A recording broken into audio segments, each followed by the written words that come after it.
All right, good Monday evening, everybody. Hope you had a good 4th of July weekend. Of course, it was really hot this weekend. We didn't have very much in the way of rain, but I do think that is going to be changing over the week ahead. We're going to see scattered afternoon storms that we typically see in the summertime, but the coverage is going to be pretty good, about 30% tomorrow, but that's going to go up as we head through the middle of the week. So here's what's happening. Cold front to the north of us, not coming through.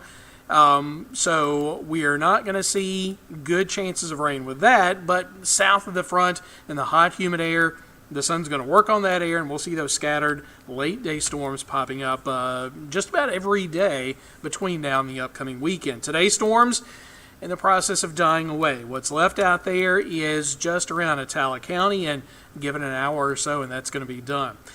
Nearly 11 o'clock, it is still 77 degrees in Jackson. Those temperatures are just going to barely inch down between now and tomorrow morning. So we're going to start the day in the mid-70s.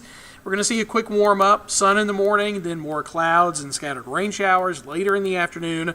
Before the rain, we're going to make it up to about, let's say, 90 to 93.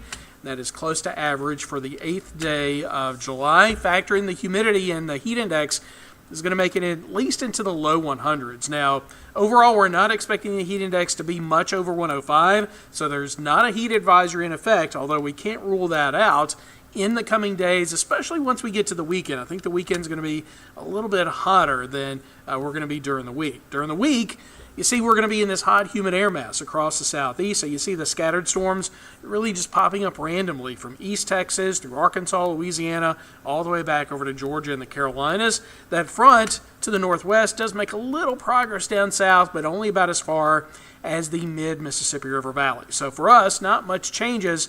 We are going to see high pressure in the Gulf get a little bit closer to us. That's going to keep us, though, with a southwesterly wind, and that's going to keep our humidity high over the next several days. So here's what we're looking at Tuesday and Wednesday. Scattered storms Tuesday afternoon. After the sun goes away, they die down. They're going to be right back for Wednesday afternoon, and then they will die away again once the sun goes down.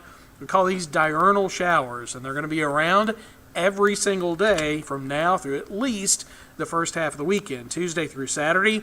Absolutely no change in our weather pattern. The only difference from day to day is going to be the coverage of those afternoon showers. Some days going to be a little bit less, some days a little bit more, and we're thinking that it could be a little bit more right around midweek, about Wednesday and Thursday. So your forecast for tonight is going to be fair for the rest of the overnight, mid-70s in the morning. Tomorrow, sun in the morning, quick warm-up. We're going to be close to 90 at lunchtime. Your high temperature is going to make it up to about 93 with a heat index likely between about 100 and 105. And then we're going to see that 30% chance of late-day storms. We up it to 60% Wednesday and Thursday, and then it gradually goes back down, 40%, then 30%, and by early next week, we're back down to a stray shower, and temperatures will inch up into the mid-90s. So not a big surprise. This is your typical July heat and humidity with daily late-day showers. Your next update is going to be coming up tomorrow morning with meteorologist Megan Hanna. We'll see you then.